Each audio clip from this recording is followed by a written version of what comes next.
Good evening and welcome to Last Week Tonight. Tonight we have a topic that's both serious and absurd, and we promise to make you laugh while you think. Tonight we're diving headfirst into a topic that's about as fun as a prostate exam: matricentric apartheid. Yes, you heard that right. It's a term that sounds like it belongs in a dystopian novel, but it's very real. Don't worry, it's not contagious. Unless you're a dude who enjoys basic rights and freedoms, in which case you might want to pay close attention. Then you might want to brace yourself. This is going to be a wild ride through the land of gender dynamics and societal expectations. Matricentric apartheid, for those unfamiliar with the term, is basically the societal equivalent of telling fathers you can pay for the family vacation, but you can't come. Imagine being the ATM machine that funds the fun but never gets to join in. You can pay for the family vacation, but you can't come. It's like being invited to a party where you're only allowed to drop off the snacks and leave. It's the invisible fence that keeps dads on a tight leash of financial obligation while they watch their kids grow up from a distance, usually court-mandated. Imagine watching your kids' lives unfold like a TV show you can never be a part of. It's like society decided, hey, remember all those years of the patriarchy? Well, now we're flipping the script. Yeah, we're going to fix it by completely flipping the script and disempowering men in family structures. It's a radical shift that leaves many fathers feeling like outsiders in their own families because, two wrongs make a right, or at least that's the logic we're working with here. And by right, we mean hilariously, tragically unfair. It's a comedy of errors that leaves everyone scratching their heads and wondering how we got here. Hold on to your jock straps, gentlemen. This isn't just a bumpy ride, it's a roller coaster through the absurdities of modern family dynamics. This is going to be a bumpy ride. So buckle up, because we're about to explore the twists and turns of matricentric apartheid in all its ridiculous glory. Let's play a game. It's called Spot the Dad. Tough, right? It's like dads have become experts in camouflage, blending seamlessly into the background of their own families. They're there to provide financially, but heaven forbid they have a say in how their children are raised or, spend actual time with them. Dads today are expected to be walking wallets with excellent credit scores.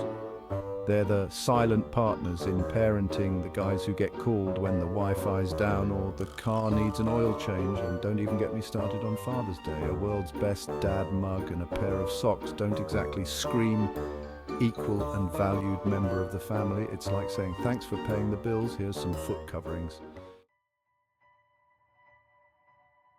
Now, I'm not saying the patriarchy was a picnic. It wasn't. But somewhere along the line, the pendulum swung so far in the opposite direction that it knocked Dad right out of the family photo. It used to be that Dad was the head of the household, the decision maker, the disciplinarian. Now he's lucky if he gets to choose what's for dinner. And even then, he better be prepared for the eye rolls and sighs from the peanut gallery. Look, I get it. Women fought tooth and nail for equality, and they deserve every ounce of respect and opportunity they've earned. But somewhere in this pursuit of balance, men were relegated to the role of supporting characters in the grand play of family life. And frankly, it's time for a rewrite. Let's talk about money, shall we? It's a topic that often brings a lot of stress and anxiety, especially when it comes to family matters. Specifically, the obscene amount of money that fathers are often required to shell out in child support, alimony, and the like. These financial obligations can sometimes feel like an insurmountable burden. Don't get me wrong, supporting your children is essential. Every parent wants to ensure their kids have the best opportunities and a stable upbringing. But the current system often feels less like child support and more like ex-spouse enrichment. It's as if the scales are tipped unfairly, leaving one parent struggling to make ends meet. It's a system where a father's financial well-being can be decimated even if he's an active and involved parent. The stress of financial strain can take a toll on his mental and emotional health. And then there's the issue of custody. The legal battles can be long, draining, and emotionally exhausting. We've all heard the horror stories of fathers being denied access to their children, often feeling like they're fighting a losing battle, forced to jump through legal hoops that would make a Cirque du Soleil performer dizzy. Fathers often find themselves entangled in a web of bureaucracy and red tape. It's almost as if the system assumes that fathers are inherently less capable of nurturing and caring for their children. This outdated stereotype does a disservice to everyone involved. Newsflash. Dads can change diapers too. They're just as capable of providing the love and care that children need. They can even braid hair, with varying degrees of success. But it's the effort and love that truly count, not the perfection of the braid. Fathers play a crucial role in their children's lives. From reading bedtime stories to offering guidance and support, it's time we recognize and value their contributions equally. Let's take a look at a hypothetical case study, shall we? Meet Gary.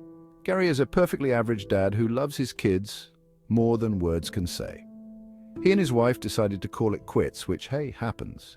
But when it came to custody and child support, Gary got garried. Despite being a loving and capable father, the court ruled in favor of the mother, granting her primary custody and ordering Gary to pay a hefty sum in child support. Now, Gary is stuck working 3 jobs just to make ends meet, all while seeing his children every other weekend. This, my friends, is matricentric apartheid in action. It's a system that often punishes fathers financially and emotionally, regardless of their commitment to their children. Here's a novel concept. Dads have feelings too. Shocking, I know. It's almost as if they are human beings with a full range of emotions, just like everyone else. Yet, this simple truth often gets overlooked. But for some reason, society seems to have this misconception that fathers are emotionless robots, programmed only to work, pay bills, and occasionally grunt in response to a question. This stereotype is not only outdated, but also harmful. The emotional toll that matricentric apartheid takes on fathers is rarely acknowledged. Fathers often carry a heavy burden, silently enduring stress and emotional pain. The pain of being separated from your children is a heart-wrenching experience that many fathers face. It's a deep emotional wound that doesn't easily heal. The frustration of feeling powerless in your own family, of not being able to protect or provide in the way you want, can be overwhelming. This sense of helplessness is often compounded by societal expectations. The financial strain, it all adds up. The pressure to be the primary breadwinner can be immense, leading to stress and anxiety that affect a father's mental health. But hey, who cares about a father's emotional well-being, right? He's just a man. Society often expects men to be pillars of strength, never showing vulnerability. And men are supposed to be stoic, emotionless beings who never cry, never hurt, and certainly never complain about a system that often feels rigged against them. Except they do. They feel deeply. Even if they don't always show it. They hurt, they cry, and they deserve to be heard. It's time we start acknowledging the emotional lives of fathers and give them the support and understanding they need. After all, they're human too. You'd think that in this day and age, with all our talk of equality and fairness, we'd have some laws and policies in place to ensure that fathers aren't systematically disadvantaged in family courts. And yet, here we are. It's almost as if the legal system is stuck in a bygone era, clinging to outdated notions of gender roles and parental responsibilities. We need laws and policies that promote shared parenting, that recognize the importance of fatherhood, and that ensure that child support calculations are fair and equitable.